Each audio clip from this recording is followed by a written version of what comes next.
Colorado Territory, 1885. The harsh winter wind howled across the rugged landscape of the Rocky Mountain foothills, carrying the promise of an early blizzard.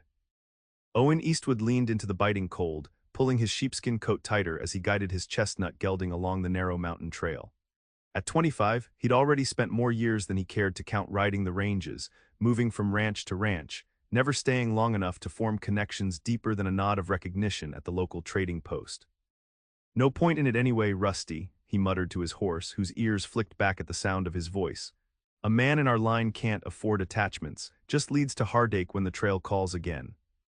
The lonely philosophy had served him well since he'd buried his parents 6 years ago, victims of a frontier fever that swept through their small Kansas homestead. Rather than rebuild alone, he'd sold the land and headed west, where a man could lose himself in endless sky and forget the pain of losing everyone he'd ever loved. The nomadic lifestyle of a hired gun and occasional ranch hand suited his need to keep moving, to outrun memories that threatened to catch him in quiet moments. Owen adjusted his worn Stetson as he surveyed the valley below. The storm clouds gathering on the horizon meant he needed shelter soon. Ellsworth's trading post lay about 5 miles ahead, his destination before the weather turned. He'd been hired to deliver a package of legal documents to a rancher beyond the post, but that would have to wait until the storm passed. "Come on, boy," he urged, spurring Rusty forward. "Let's beat this snow." They'd covered barely half the distance when Owen spotted something unusual against the golden prairie grass, a dark shape that didn't belong among the scattered rocks and sparse vegetation. He reined in, Rusty, narrowing his eyes against the whipping wind. "What in tarnation?" He murmured, his hand instinctively moving to the Colt revolver holstered at his hip. As he drew closer, the shape took form, a wagon, overturned and partially broken, its contents scattered across the ground, no horse in sight. Owen's wariness shifted to concern when he spotted a flutter of fabric behind the wagon bed. Dismounting swiftly, he approached with caution, revolver drawn. 6 years of drifting had taught him that unexpected situations often meant danger. But what he found behind the wagon wasn't an ambush. It was a young woman, unconscious, her face pale against the dark earth, a thin trickle of blood running from her temple. She was young, no more than 20 by his estimation, with golden blonde hair that had escaped from a once neat bun. Her dress, a practical blue calico with a dark woolen overcoat, was dusty but of good quality. Her features were delicate, her skin fair but lightly freckled across the bridge of her nose, suggesting she wasn't a stranger to the western sun. Owen holstered his weapon and knelt beside her. "Miss, can you hear me?" he asked, gently touching her shoulder. The woman didn't stir. A quick survey of the scene told part of the story. The wagon's axle had broken, probably causing the overturn, but where was her escort? No one traveled these parts alone, especially not a young woman. The first fat snowflakes began to fall as Owen made a swift decision. The storm was bearing down, and the woman needed shelter and medical attention. Ellsworth's was too far with the weather worsening, but he knew of a line shack about a mile east, a simple one-room shelter stocked with basic provisions for cowboys working this section of range. "No help for it," he muttered, carefully lifting the unconscious woman. She was lighter than he expected, fragile in his arms. Something protective stirred in him, a feeling he immediately tried to dismiss. Getting involved meant complications, and complications meant pain. He'd deliver her to safety, get her medical attention, and be on his way. That was all. After securing her on Rusty and gathering what useful supplies he could from the wrecked wagon, including a small carpet bag that likely contained her personal belongings, Owen led his horse toward the line shack. The snow fell heavier now, obscuring the landscape in a growing white blanket. By the time they reached the weathered wooden structure, Owen's beard was frosted with snow, and the woman had begun to shiver despite the blanket he'd wrapped around her. The small cabin was just as he remembered, a simple bunk, wood stove, table, and chair, with shelves holding basic supplies. It wasn't much, but it would keep them alive. He laid the woman on the bunk and quickly set about building a fire in the iron stove. As warmth slowly filled the cabin, Owen turned his attention back to his unexpected companion. The cut on her temple wasn't deep but needed cleaning. He found a cloth in the cabin's water supply, gently wiping away the blood and dirt from her face. As he worked, her eyelids fluttered, then opened, revealing eyes of striking violet blue. For a moment she stared at him in confusion before panic set in. She jerked away, pressing herself against the wall. "Who are you? Where am I?" Her voice was cultured with just a hint of southern inflection. Owen stepped back, giving her space. "Name's Owen Eastwood, ma'am. Found you unconscious by your overturned wagon. Storm was coming, so I brought you to this line shack. You're safe here." The woman's gaze darted around the small cabin, taking in her surroundings before returning to study him with wary assessment. Whatever she saw in his face, his clean-shaven jaw, the honest directness of his hazel eyes, or perhaps just the respectful distance he maintained, seemed to ease her fear somewhat. "Thank you for your assistance, Mr. Eastwood," she said formally, though tension still lined her face. "I am Faith Williams." "Pleased to meet you, Miss Williams, though I wish it were under better circumstances." He gestured to her temple. "That cut needs attention. I was just cleaning it when you woke." She touched her head gingerly, wincing. "The wagon. I remember the wheel breaking. Brutus, my horse," he bolted. Her eyes widened suddenly.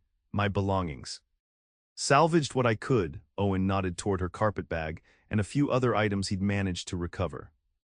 "Storm's hit full force now. We'll be here at least until morning."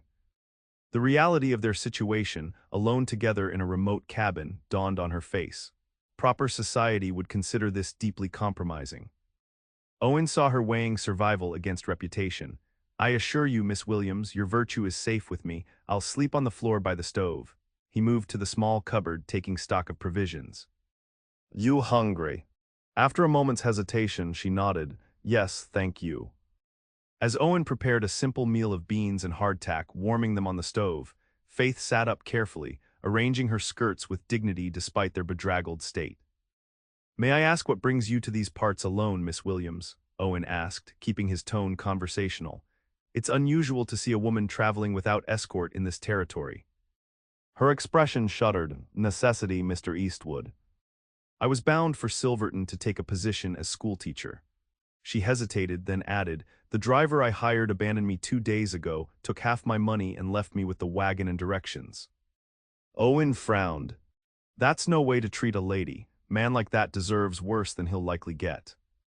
"I've learned that men's treatment of ladies varies greatly depending on circumstance," she replied with unexpected bitterness. Her response sparked his curiosity, but Owen knew better than to pry. Everyone in the West carried secrets, himself included. They ate in relative silence, the howling wind and crackling fire the only sounds filling the small space. After their meal, Owen noticed Faith struggling to stay awake, her injury and ordeal taking their toll. "You should rest, Miss Williams. That bump on your head needs healing." She nodded reluctantly, but when she tried to remove her boots, she swayed dizzily. Without thinking, Owen moved to help her, then stopped himself. "May I?" he asked, gesturing to her feet. After a moment's pause, she nodded, allowing him to carefully remove her boots. The simple act felt strangely intimate in the cabin's close quarters, and Owen found himself unexpectedly moved by her vulnerability. "Thank you," she murmured, her voice softer than before, "for everything. I don't know what would have happened if you hadn't come along." "Just happened to be in the right place," he answered, spreading his bedroll near the stove. "Get some sleep. We'll figure out next steps come morning." As Faith settled into the bunk, Owen stared into the stove's flames, troubled by unfamiliar feelings. For years he'd avoided entanglements, convinced that caring for others only led to pain when they inevitably left, or worse, were taken by the harsh realities of frontier life.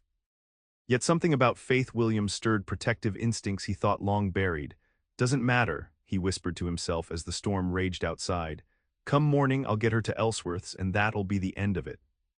But as sleep finally claimed him, Owen couldn't shake the feeling that the blizzard had brought more than just snow.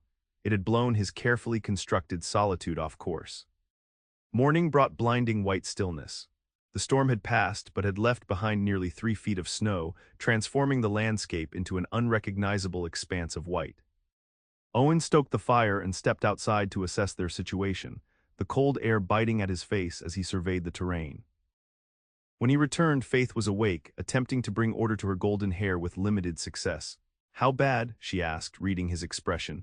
"Bad enough. Snow's too deep for traveling today, especially without knowing where your horse ended up." He hung his hat on a peg by the door. "We've got provisions for a few days. Snow should compact enough for travel by then." Faith's composure slipped for just a moment, revealing a flash of desperation before she mastered herself. "I see. I suppose we must make the best of it."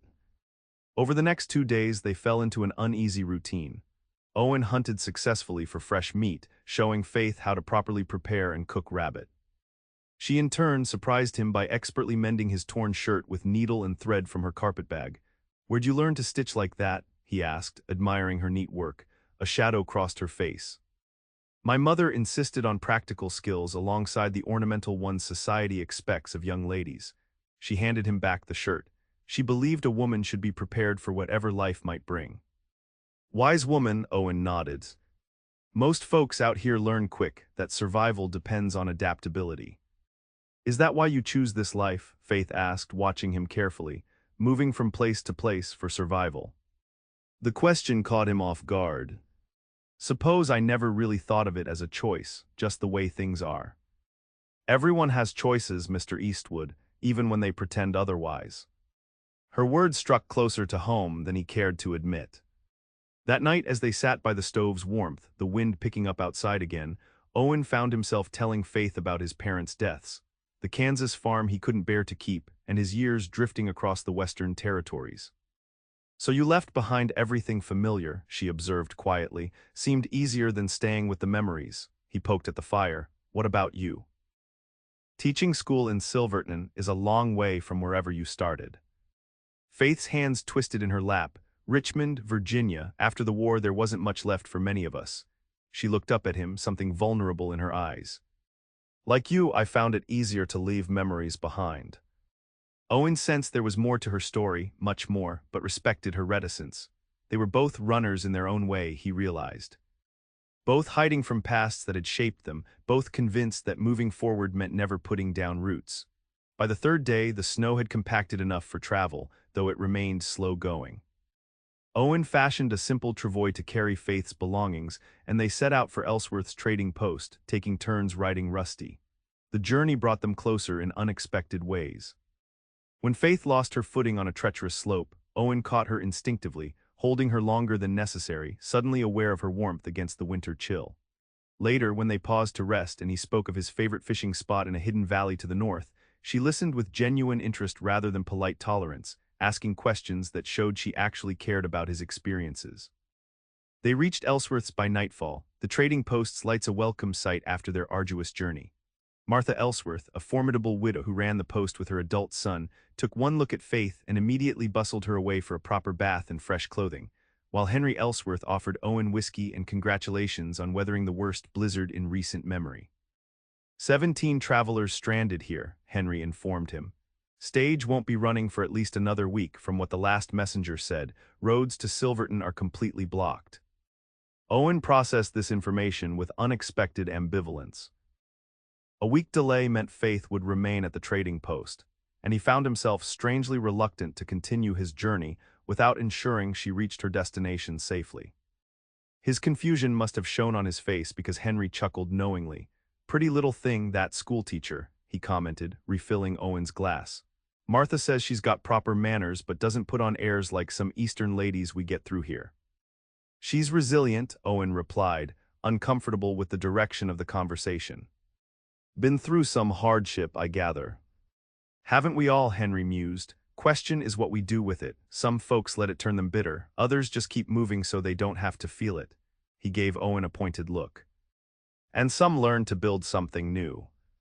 Later that evening, after a proper meal in the trading post's small dining area, Owen found Faith standing alone on the covered porch, watching the star-filled sky.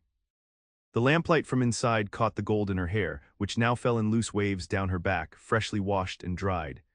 "Mr. Ellsworth says the stage won't run for at least a week," Owen said, joining her but maintaining a respectful distance. "Mrs. Ellsworth told me." Faith wrapped her borrowed shawl tighter. "She's kindly offered me a room and work in exchange for board until then." "That's good," Owen hesitated, then added, "I've been thinking my business can wait. I could escort you to Silverton when the road's clear." Faith turned to him, surprise evident in her face. "You've already done more than enough, Mr. Eastwood. I wouldn't want to delay your journey further." "It's no trouble," he insisted, surprised by how much he meant it. "These mountains can be dangerous even in good weather. Wouldn't feel right letting you travel alone after everything." Something shifted in her expression, a softening, a crack in the careful composure she maintained. "Why would you do that for a stranger?" The question hung between them, loaded with meaning that Owen wasn't ready to examine too closely. Maybe we're not exactly strangers anymore, he said finally. The week at Ellsworth's trading post changed everything. While waiting for the roads to clear, Owen found himself drawn into Faith's orbit time and again. He helped her organize books and supplies that Martha uncovered for the new schoolteacher. She joined him when he exercised Rusty, revealing she was an accomplished writer despite her wagon mishap. In the evenings, they often found themselves in conversation long after other travelers had retired. Faith gradually shared more of her past, her privileged upbringing in Richmond, the devastating losses during the war, and finally, the scandal that had driven her west. My father arranged a marriage to rebuild our family fortunes, she explained one night, her voice low so others wouldn't overhear. Frederick Patterson was wealthy, respected, and 3 times my age. When I refused, my father gave me an ultimatum: marry or leave with nothing but what I could carry. So you left, Owen said, admiration warming his voice.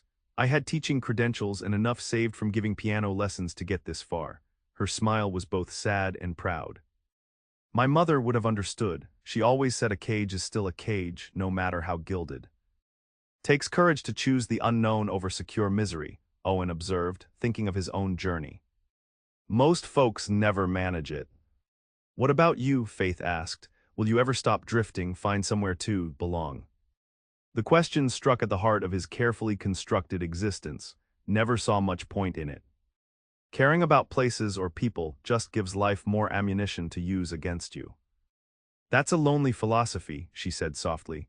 Lonely's safer than heartbroken, he replied, but the words sounded hollow even to his own ears. The next day, news arrived that the road to Silverton had been partially cleared, enough for careful travel. Their time at the trading post was ending. Owen found Faith in the small storeroom, packing newly acquired schoolbooks into a crate.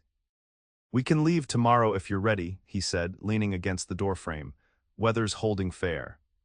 Faith nodded without looking up, but her hands stilled on the books. Mrs. Ellsworth has arranged for us to travel with the supply wagon.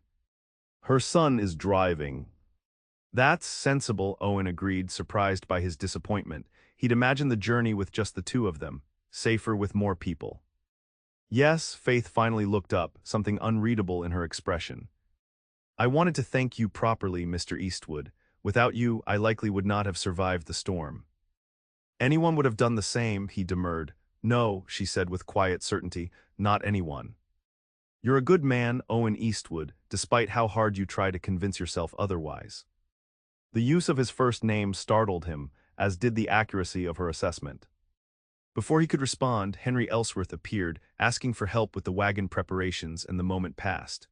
That night, Owen lay awake in the small room he'd been given, turning Faith's words over in his mind. For years, he'd convinced himself that attachment was the enemy of survival.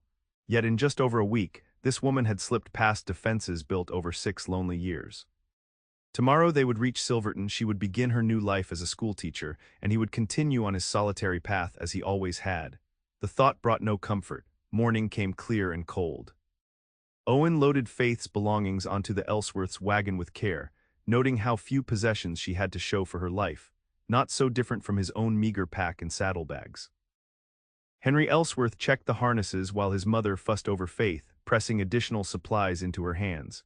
You'll need these for your students, Martha insisted, adding a bundle of pencils to Faith's already full arms. Most families can't afford proper writing tools. The journey to Silverton took most of the day, winding through snow-covered mountain passes where the road had been only partially cleared. Owen rode Rusty alongside the wagon, keeping watch for any dangers. The conversation remained light, mostly between Henry and Faith, discussing the town she would soon call home. Silverton's growing fast with the mines, Henry explained. Lot of families moving in now that the railroad's coming. They've been desperate for a proper teacher. And the accommodations, Faith asked. The advertisement mentioned housing provided. Small cabin behind the schoolhouse, Henry nodded. Nothing fancy but sound enough. Town council fixed it up special, even added a shelf for books, I heard. Owen listened silently, picturing Faith in this new life, teaching children, living alone in a small cabin, becoming part of a community that needed her. It was everything he had avoided for himself, yet he found himself envious of the townspeople who would see her daily, watch her put down roots, perhaps eventually marry some local shopkeeper or successful miner. The thought hit him with unexpected force. The idea of Faith marrying someone else shouldn't matter to him, but it did. Silverton appeared before them just as the sun began its descent behind the mountains, a bustling town nestled in a valley, its buildings a mix of hastily constructed wooden structures and more substantial brick edifices that spoke of permanence and prosperity. They pulled up before the town's small hotel, where Faith would stay until formally introduced to the school committee the next day. As Henry handled the horses, Owen helped Faith down from the wagon, his hands lingering at her waist perhaps a moment longer than necessary. "So," he said awkwardly, "this is where our trails part." Faith looked up at him, the fading sunlight catching the gold in her hair. "You could stay just for a few days, to ensure the position is as advertised." Hope flared briefly before Owen tamped it down. "Best I continue on, got business waiting that's already been delayed." Disappointment flickered across her face before she masked it with a polite smile. "Of course, your kindness has already gone above and beyond, Mr. Eastwood." They were back to formal address, the intimacy of the past days already receding. Owen helped unload her belongings, arranged for his own room for the night, and then found himself at loose ends as Faith was welcomed by the hotel proprietor's wife and whisked away to freshen up before dinner. That evening, seated in the hotel's small dining room, Owen watched as several town council members joined their table, clearly eager to meet the new schoolteacher. Faith handled their attention with grace, answering questions about her qualifications and experience with quiet confidence. She belonged in this world of civilization and community in a way Owen had convinced himself he never could. When Faith excused herself early, citing fatigue from travel, Owen found himself similarly restless. He stepped outside onto the hotel's porch, lighting a cigarette and staring at the bustling main street of Silverton. Miners and townspeople moved about their business, lights glowing from shop windows, music drifting from the saloon down the street, a whole world of human connection that he'd deliberately kept at arm's length. "May I join you?" Faith's voice startled him from his thoughts. She stood in the doorway, wrapped in a shawl against the evening chill. "Thought you retired for the night," he said, quickly extinguishing his cigarette. "I found I wasn't quite as tired as I claimed." She moved to stand beside him at the railing. "The council members are very enthusiastic." "Seem like good folks," Owen agreed. "You'll do well here." Silence stretched between them, filled with unspoken words. Finally, Faith turned to face him directly. "When do you leave?" she asked. "First light," he replied, unable to meet her gaze. "Best to make use of the good weather while it holds." Faith nodded slowly. "I never properly thanked you for saving my life for your kindness afterward." "No thanks needed. Anyone would." "Please don't say anyone would have done the same," she interrupted, a hint of frustration breaking through her composed exterior. "We both know that isn't true.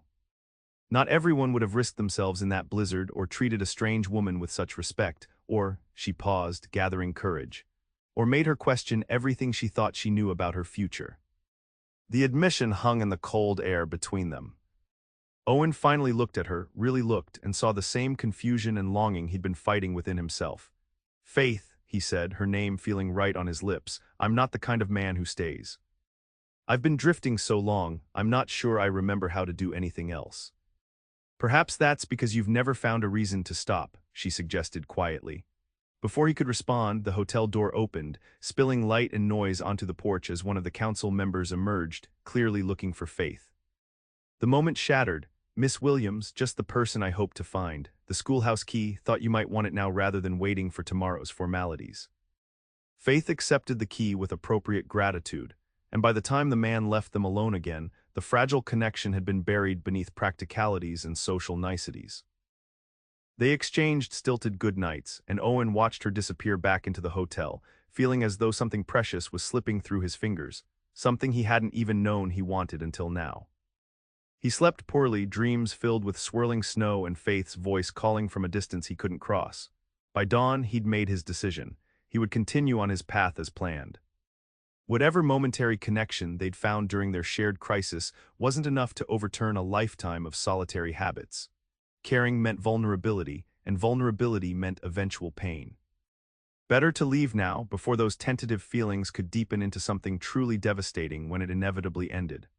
Owen settled his bill, saddled Rusty before the town fully woke, and headed toward the eastern edge of Silverton where his business awaited.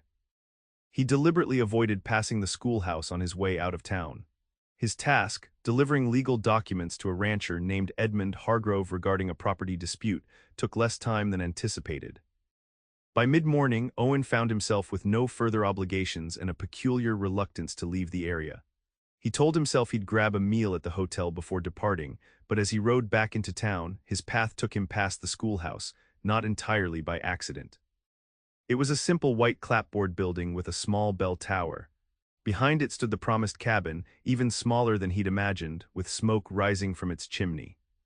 As he watched, the schoolhouse door opened and Faith emerged looking every inch the proper schoolteacher in a high-necked blue dress, her golden hair neatly pinned up. She was accompanied by two men in suits, council members from the previous evening, who were gesturing toward the building with evident pride. Owen reined in Rusty, keeping his distance, telling himself he just wanted to ensure she was truly settled before he left. Faith nodded at whatever the men were saying, her posture perfect, her expression appropriately appreciative. But even from this distance, Owen could see what the council members couldn't, the slight tension in her shoulders, the way her smile didn't quite reach her eyes. He was about to turn away when a commotion erupted further down the street. A rider came galloping through town, shouting warnings. Fire at the mine, men trapped, every able body needed. The council members immediately rushed toward the commotion, leaving Faith standing alone before the schoolhouse. Without conscious decision, Owen urged Rusty forward. "What's happening?" Faith asked as he approached, concern evident in her face. "Mine fire from the sound of it," Owen replied grimly. "Bad business." People were running toward the eastern edge of town, where smoke was now visible rising above the treeline.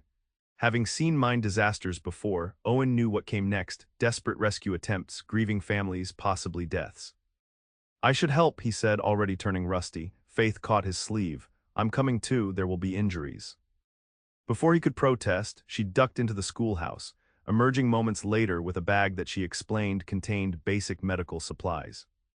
Owen didn't argue, just helped her up behind him on Rusty, acutely aware of her arms wrapping around his waist as they rode toward the disaster. The scene at the mine was chaos, men working frantically to clear a collapsed entrance, women crying, children wide-eyed with fear.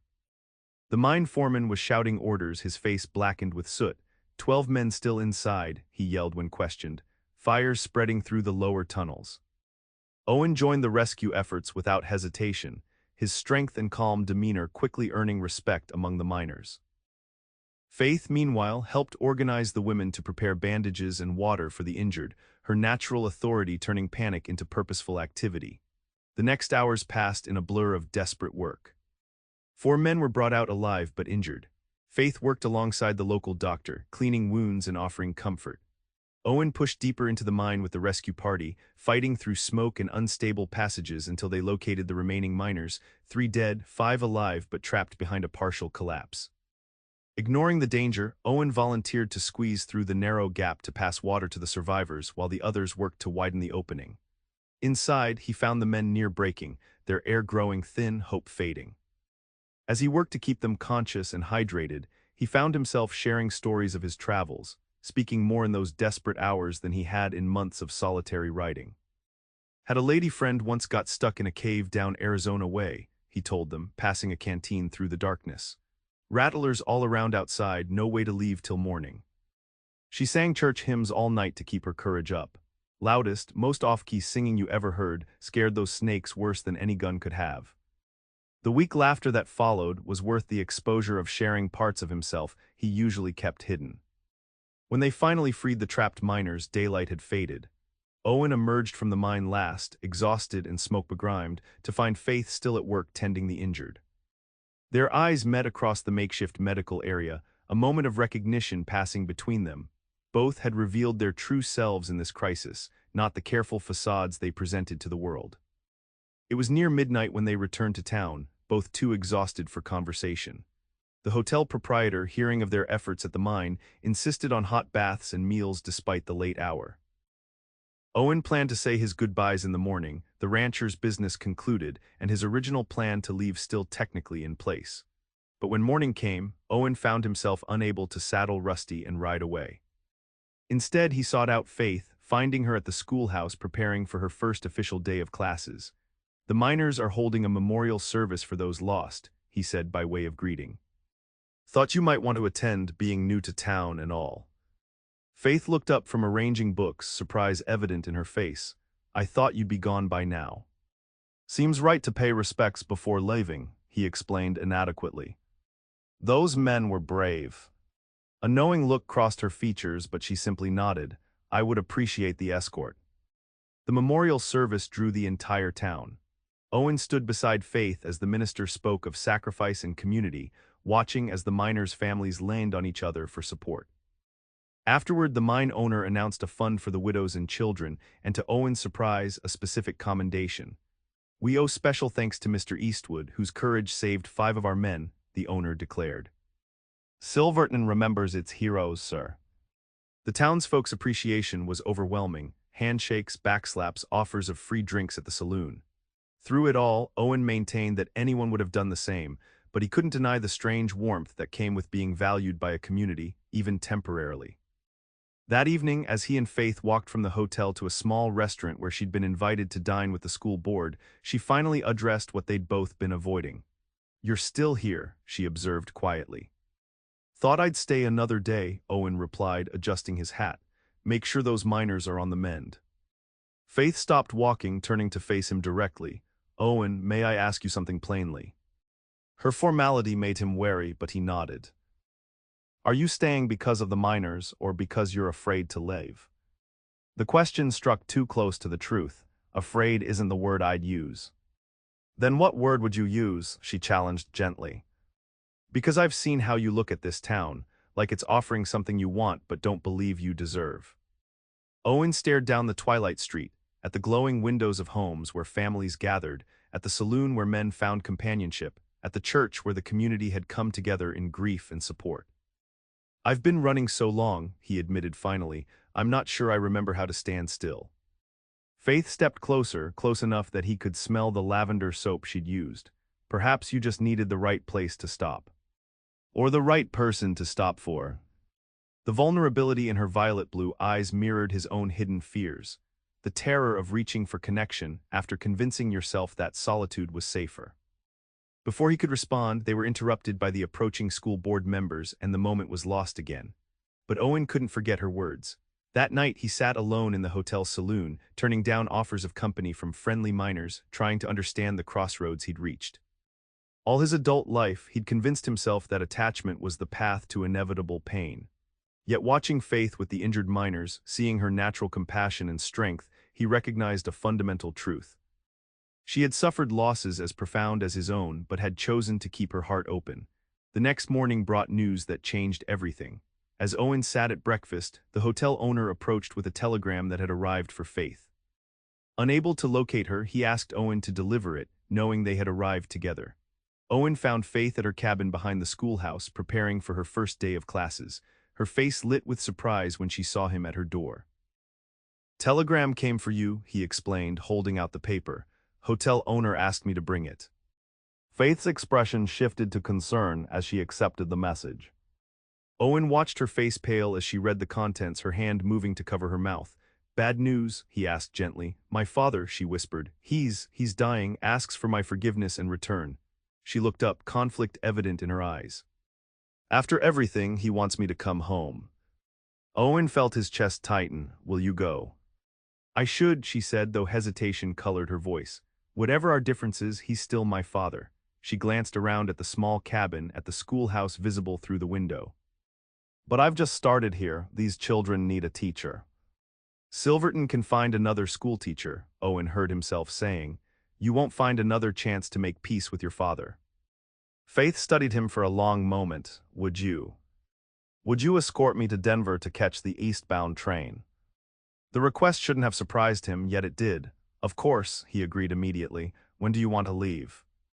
I need to explain to the school board, make arrangements, she said, already moving with purpose. Tomorrow morning.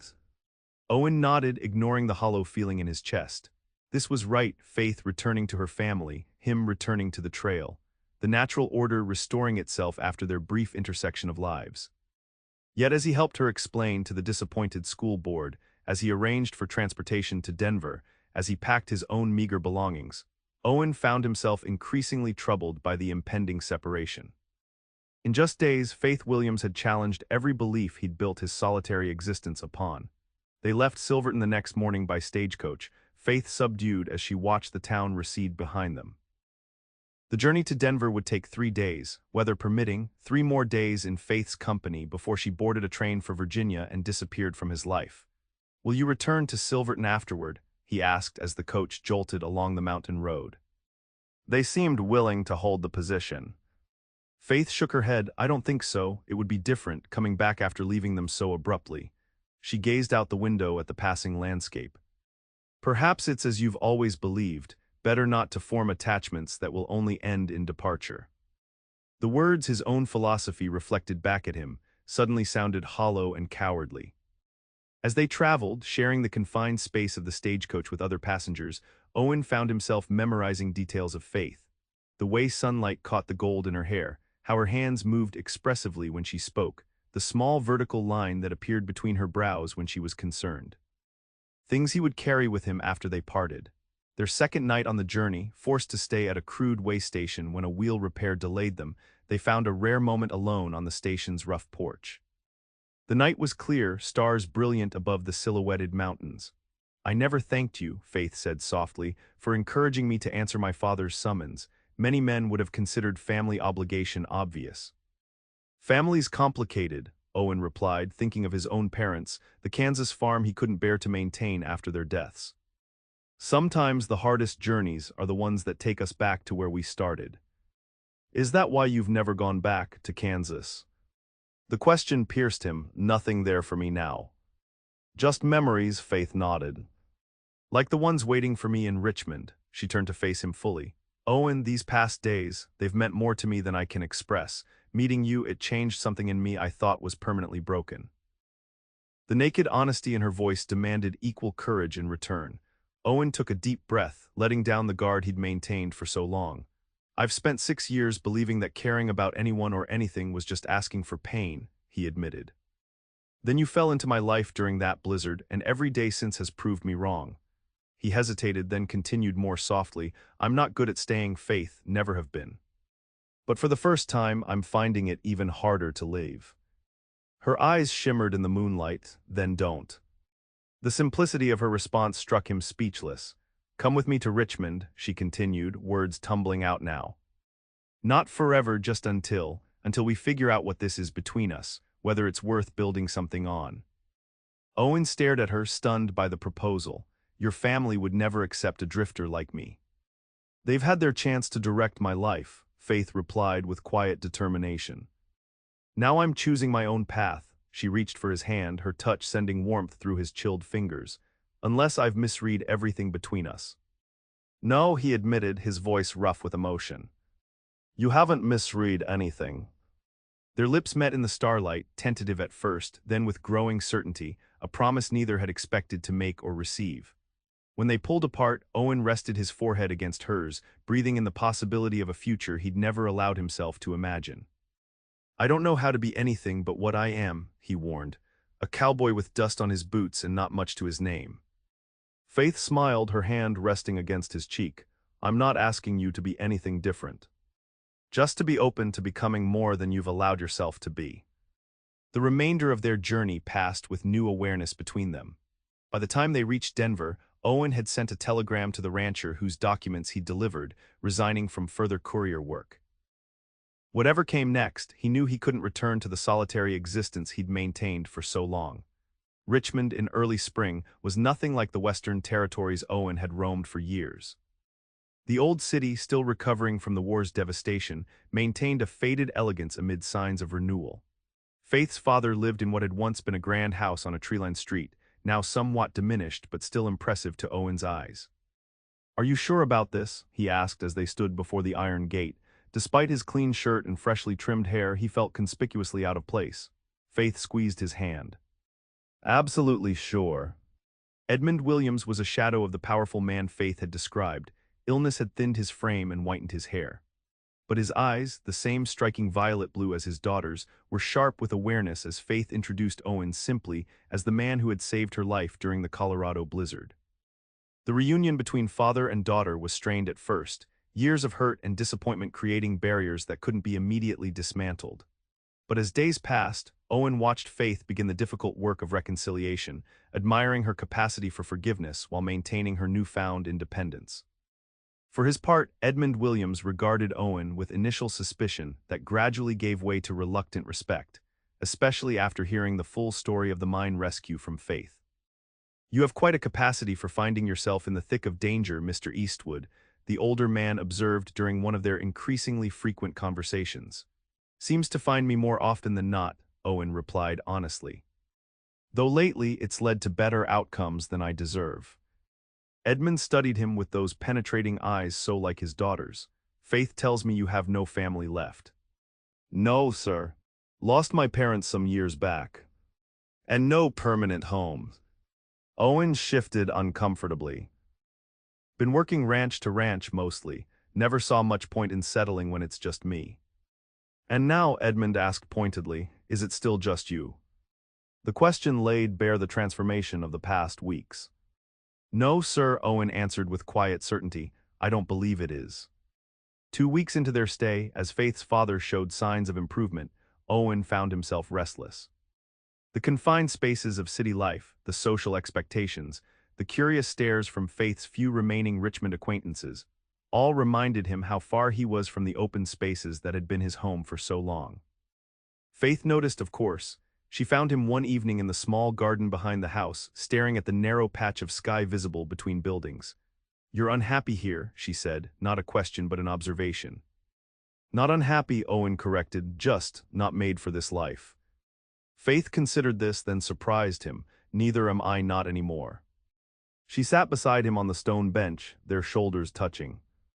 "I came back to make peace with my father, and I have, but Richmond isn't my home now any more than it's yours." Hope flared in Owen's chest. "What are you saying?" "I'm saying that when my father is stronger, I want to return west." She turned to face him fully. "Not to Silverton necessarily, but somewhere we could both belong together." "Together," Owen repeated, the word carrying weight he'd never allowed it before. "You'd really leave all this again?" "For an uncertain future." Faith's smile was radiant in the twilight. "The future is always uncertain, Owen. The question is who you want beside you while you face it." Their kiss sealed a promise neither had believed possible when they'd met in that Colorado blizzard, that sometimes the heart finds home not in a place, but in a person. Edmund Williams's recovery continued steadily through spring. By early summer, he was well enough to join them in discussions of their future plans. To Owen's surprise, the older man didn't oppose their intention to return west. "I was wrong to try to force Faith into a marriage of convenience," he admitted during one such conversation. "I see now how much happiness she's capable of finding on her own terms." With Edmund's blessing, and more practically, a modest investment to help them start anew, Owen and Faith made preparations to leave Richmond. Their destination was a small but growing town in western Colorado, where the school board had responded enthusiastically to Faith's inquiry about teaching positions, and where nearby ranch land was available for reasonable prices. 2 days before their scheduled departure, Edmund called Owen into his study alone.